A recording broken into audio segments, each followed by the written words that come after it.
My name is Sergeant Ethan Cole. I'm 41 years old, and I've spent the last 18 of those years serving in the U.S. Army, stationed at a logistics and systems base just outside El Paso, Texas. I wasn't the guy kicking in doors or leading missions on foreign soil. I was the one buried deep in server rooms and dusty hangars, making sure every supply drop, drone route, and tracking system ran exactly how it was supposed to. People don't usually notice someone like me. You keep things running, you keep quiet, and you get used to being the guy they call only when something breaks. I took pride in that silence, in the hum of the servers, in the precision of a well-balanced loadout. To me, those blinking consoles and humming generators weren't just machines. They were my work, my legacy, my responsibility. I didn't talk much, not because I didn't have anything to say, but because the systems I built said it for me. Every line of code, every contingency protocol, every backup on a backup was a quiet promise that I wouldn't let anyone down. I believed in that more than anything. I treated that base like it was family, even when the people running it barely remembered my name. It's strange, really. You give everything to a place, and sometimes it still looks right past you. But I never cared about the medals or the praise. I cared about the mission, about the integrity of the systems, and about the people who relied on them whether they knew it or not. I wasn't just some IT guy in uniform. I was the backbone of that base. At least, that's what I told myself. Until the day they replaced me. It started with a call over the intercom. Sergeant Cole, report to Command Room 4. My first thought wasn't fear or suspicion. I figured maybe they were finally going to recognize my years of work. 18 years without a single disciplinary mark. Systems running smooth, no security breaches, no missed shipments. I even wore a clean uniform that morning, just in case. When I walked into the room, I knew something was off. The air was too still. The way the junior officers avoided eye contact told me this wasn't about appreciation. Hudson stood at the head of the table, hands clasped behind his back like he was posing for a recruitment poster. Barely 30, maybe. Sharp haircut, shiny boots, name still fresh on the door. His father, the colonel, had just retired 2 weeks ago. Now Hudson was in charge. He gave me that politician smile. The kind where you know something's coming but can't stop it. He started talking about modernization, efficiency, fresh energy. I kept waiting for the part where my name came up with honor. Instead, he said, they were offering me early retirement. Effective immediately. Just like that. 18 years boiled down to a polite exit speech and a handshake I never accepted. I didn't say anything. Not at first. I was still trying to process it.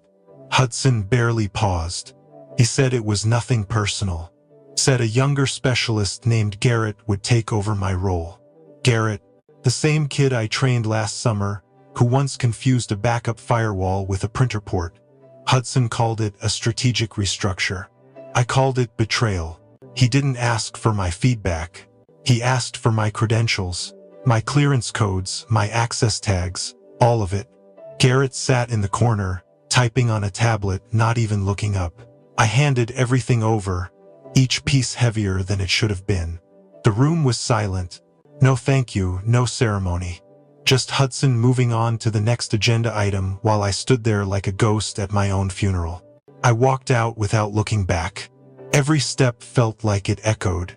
No one stopped me. No one followed. I'd been the guy they called when systems were seconds from collapse, the one who worked through blackouts and holidays. And now I was just gone, replaced by a younger face and a buzzword plan with zero real backbone. I went straight to the locker room, sat down on the same bench I'd used for almost 2 decades, and stared at the wall. I thought maybe I'd feel anger or sadness, but mostly I felt hollow, like someone had scooped out everything I was and tossed it with yesterday's lunch tray. I wasn't ready to accept it. Not yet. Not without leaving a mark. Because here's the thing they forgot. I didn't just operate the system. I built it. Every safeguard, every bypass, every diagnostic tool. And somewhere deep in that code was something I'd put in place for moments just like this. Not to sabotage. But to remind them who really kept the wheels turning, they called it strategy. I called it the biggest mistake of Hudson's short career. I walked out of the conference room with my boots hitting the tile like a slow drum. The corridors of that base weren't just walls and wiring to me. They were home. Every pipe overhead, every flicker of fluorescent light had a memory tied to it. I passed the supply room where I once slept during a 3-day system outage. The old backup generator that still hummed because I'd rebuilt it by hand during a snowstorm 6 years ago. People didn't see those things, but I did. That hallway held more of my blood and sweat than any plaque on a wall ever would. And as I moved through it, calm, almost relaxed, I wasn't thinking about Garrett or Hudson. I was thinking about the contingency I'd written into the mainframe 2 years ago, a silent watchdog. One that would wake up if my biometric scan didn't check in within a certain time window. 4 hours. That was the timer. It wasn't out of spite when I programmed it. It was protocol. Protection against breach, sabotage, internal takeover. But now, it was something else. I hadn't touched it in months, but I knew it was still there, sleeping beneath layers of code, waiting. I reached the last corner, just before the main exit. I paused for a moment, laid my hand on the wall. For anyone else, it would have looked like a goodbye. But for me, it was something different. That wall had a fiber line inside it, one that led straight to the failsafe system. The base thought I'd left. But really, I just put the first piece in motion. The next move wouldn't come from a desk. It would come from silence. And from them realizing what they'd lost a little too late. The bar sat 2 blocks from the base, tucked between a pawn shop and a laundromat with flickering neon. I took my usual seat at the far end, back to the wall, and ordered a whiskey neat. The bartender didn't ask questions. He knew my face, not my name, and that was just the way I liked it. I pulled out my laptop, logged into the shadow feed I'd built years ago. It was quiet at first, just a blank screen and the low murmur of country music in the background. Then came the first alert. Logistics channel down. I watched as the systems began to hiccup. Not a full crash yet, just tiny faults. Authentication errors, backup queues forming where there shouldn't be any. I took a slow sip of whiskey, the heat blooming in my chest like a quiet kind of justice. The real break hit at 11:14 a.m. precisely. Warehouse bots froze mid-task. One even dropped an entire pallet of replacement drone batteries in Section C. I saw it all through the internal cam relay I'd rigged for emergencies. Orders stopped syncing. Packages lost IDs. Base-wide routing tables spiraled into garbage. Garrett had no idea what he was looking at. He'd try restarting the system first. Classic rookie move. Another alert pinged. Core server cluster throttling under load. The same one I'd warned Command about last year. They said it wasn't a priority. I smiled at that, took another drink, let the silence wrap around me like armor. I wasn't cheering, wasn't laughing, but inside, something old and worn down was standing up a little straighter. Each failure hit like a slow-motion collapse. Calculated. I wasn't just watching a system fail. I was watching a story unfold exactly as written. My story, my exit, my warning. The base was on fire, and I was watching from the outside, dry, untouched, drink in hand. Not a hero, not a villain, just the man they underestimated one too many times. The first message came in just after noon. It was from Daniels in logistics. His text was short, frantic. Systems down, orders piling up. We're blind in here. Then another one. Jenkins from maintenance. The backup comms are frozen. No one can access the inventory map. Everything's going dark. I didn't reply. I just watched the screen as the messages started stacking like falling dominoes. The base was unraveling. In dispatch, radios were lighting up, but no signals were reaching the field. In the warehouse, forklifts sat idle, locked out of the central grid. Junior officers scrambled, shouting into dead phones. Refreshing dashboards that wouldn't load. More texts rolled in. McKinley from drone control. Barnes from gate ops. They all said the same thing in different ways. Come back. We need you. It's chaos. I kept my eyes on the laptop, sipping slowly. The alert feed was now glowing red. CPU temps spiking, power nodes rerouting randomly. One of the base's mainframes had entered safe mode. That was bad. I knew which one it was before I even checked. I'd warned them 6 months ago about a possible cascade failure if that node ever lost cooling. No one listened. Hudson tried to issue a base-wide reset. I saw it hit the logs and bounce back. Denied. He didn't have root clearance. Garrett must have been pale by now, fingers shaking as he tried to brute force a door he didn't even know was locked. My phone buzzed again. Dylan. Then Ramirez. Then one after another. I scrolled through the names, everyone familiar. They weren't just colleagues. They were the same people who once sat beside me during night shifts and training drills. Now they were sending out digital flares in every direction. And I wasn't picking up, not yet. The phone rang at 12:27. I let it buzz twice before answering. Colonel Grant's voice came through tight, calm on the surface, but I could hear the storm underneath. He didn't waste time. Said he knew things had gotten out of hand, that Hudson had made mistakes, that they needed me back to bring the system online. I listened without interrupting. When he paused, I didn't answer right away. I wanted that silence to stretch. When I spoke, my voice was even. I told him I wasn't coming back unless things changed. No title, no uniform, no oversight, full autonomy, total control. I wouldn't lift a finger unless he agreed to that in writing, effective immediately. His breath caught just slightly. Then the long silence again. He tried to counter. Said they could offer access, maybe clearance. I stopped him cold. That wasn't going to work. I'd built that infrastructure from scratch. I wasn't going to fix it just to be pushed out again. This time, it would be my terms or nothing at all. Another pause.